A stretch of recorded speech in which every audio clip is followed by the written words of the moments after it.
Le titre de notre exhortation est « Comment contrôler notre cœur et garder nos pensées sur Jésus-Christ ?»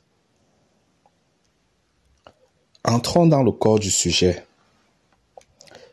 Notre cœur, pour qui il est facile de nous conduire à ce qui est mal que de nous conduire à ce qui est bien, et cela à cause de la faiblesse de notre chair qui coopère facilement avec le péché, avec la tentation, et qui communique à notre cœur ce péché, cette tentation, pour que nous le consommons en le mettant en pratique dans nos pensées, ou par notre bouche, ou par nos membres, ou dans nos actions, doit être contrôlé par nous-mêmes.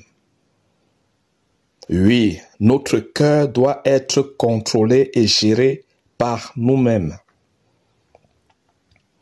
Chaque matin que nous nous levons, notre cœur a déjà emmagasiné des informations constituant notre routine habituelle pour nous les rappeler afin que nous les exécutons.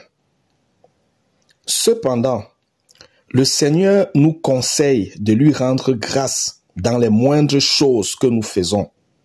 Donc, dans notre routine habituelle, nous devons rejeter ce qui est mal et retenir ce qui est bon en rendant continuellement grâce à Jésus-Christ pour toutes choses bonnes que nous faisons.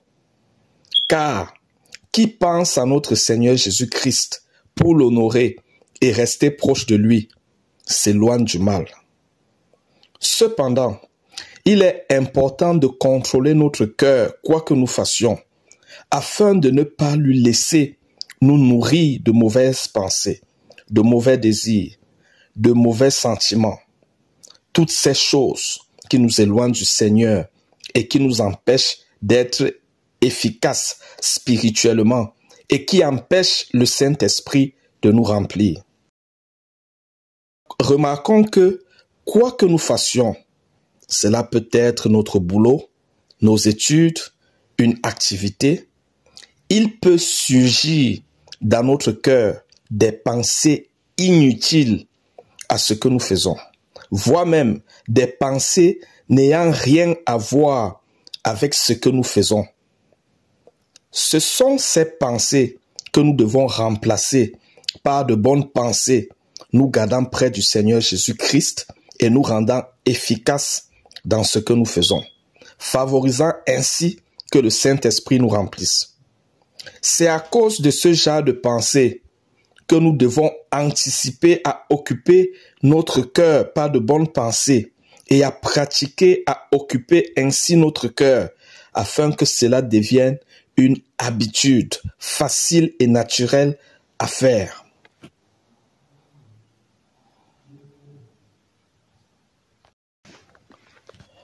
Lorsque nous ne contrôlons pas notre cœur en lui imposant les pensées qui sont bonnes pour nous garder près du Seigneur Jésus-Christ, notre cœur lui-même, par les canaux de nos sens, de notre faculté à penser ou à nous souvenir, nous suggère des demandes pour que nous les exécutons. La nature de la demande de notre cœur dévoile qui parle dans notre cœur, dévoile qui est présent dans notre cœur, dévoile qui veut prendre le contrôle de notre cœur. Soit c'est notre chair qui en fait la demande, soit c'est Satan et les démons qui en font la demande, soit c'est le Saint-Esprit qui en fait la demande. La seule demande dans notre cœur que nous devons obéir est la demande du Saint-Esprit. Toute demande dans notre cœur nous poussant à nous éloigner de Dieu, nous poussant à rester loin de Dieu, n'est pas celle du Saint-Esprit. Quand la demande dans notre cœur n'est pas celle du Saint-Esprit, nous devons immédiatement agir pour renverser cela dans notre cœur. Nous pouvons immédiatement imposer une bonne pensée à notre cœur. Si cela ne fonctionne pas, nous devons nous retirer dans un lieu secret pour prier au nom de Jésus-Christ ou bien même faire le silence au-dedans de nous et prier fortement dans notre cœur au nom de Jésus-Christ pour chasser cette mauvaise demande, ce sentiment, ce mauvais désir, cette mauvaise pensée par la parole équivalente de Dieu et des prières prononcées avec foi au nom de Jésus-Christ jusqu'à ce que cette demande parte de notre cœur. Ensuite, nous devons continuer à demeurer en Dieu en priant davantage, en louant davantage et en méditant davantage sur la parole de Dieu et en occupant davantage notre cœur par des pensées nous gardant près du Seigneur Jésus-Christ. Pour être sensible, alerte à la demande du Saint-Esprit, je veux dire à la voix du Saint-Esprit dans notre cœur, nous devons demeurer continuellement dans une attitude de prière. Nous devons continuellement contrôler notre cœur en l'occupant premièrement par des remerciements à Jésus-Christ pour toutes choses. Exemple, nous pouvons nous dire à nous-mêmes dans notre cœur, merci Jésus pour cette nouvelle journée. Merci Seigneur Jésus-Christ pour la santé. Merci Seigneur Jésus-Christ pour tout ce que tu me permettras de faire aujourd'hui.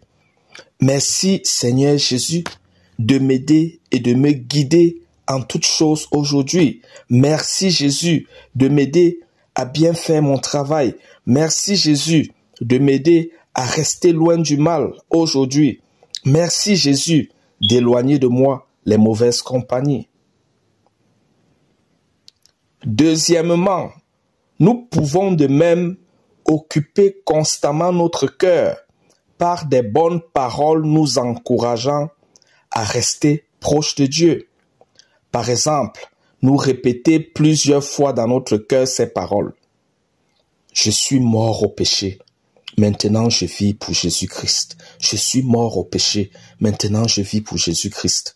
J'aime Jésus-Christ. J'aime Saint-Esprit. J'aime Jésus-Christ. J'aime Saint-Esprit. Seigneur Jésus, prends plus de moi. Donne-moi plus de toi. Prends plus de moi. Donne-moi plus de toi. Seigneur Jésus, prends tous mes ténèbres. Donne-moi ta lumière. Prends mes faiblesses. Donne-moi ta force.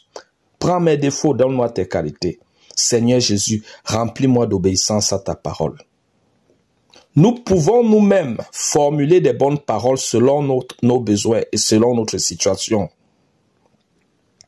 Troisièmement, nous pouvons aussi occuper notre cœur par des versets bibliques, des psaumes, des louanges au Seigneur. Par exemple, « Réjouissez-vous toujours dans le Seigneur », je le répète, « Réjouissez-vous, que votre douceur soit connue de tous les hommes. Le Seigneur est proche, ne vous inquiétez de rien, mais en toutes choses, faites connaître vos besoins à Dieu par des prières, des supplications, avec des actions de grâce. Et la paix de Dieu qui surpasse toute intelligence gardera vos cœurs et vos pensées en Jésus-Christ. » Que tout ce qui est vrai, ce qui est juste, ce qui est pur, ce qui est aimable, ce qui est honorable, ce qui est vertueux et digne de louange, soit l'objet de vos pensées. Un autre passage biblique, « L'Éternel est mon berger, rien ne me manque. Il me fait reposer dans de verts pâturages, il me dirige vers ses eaux paisibles, il restaure mon âme, il dresse devant moi une table en présence de mes ennemis. Quand je marche dans un ravin d'ombre et de mort, je ne crains aucun mal, car tu es avec moi. Fidélité et bonheur me poursuivront tous les jours de ma vie, et je retournerai pour de longs jours dans la maison de l'Éternel. Merci pour votre attention et que Dieu vous bénisse.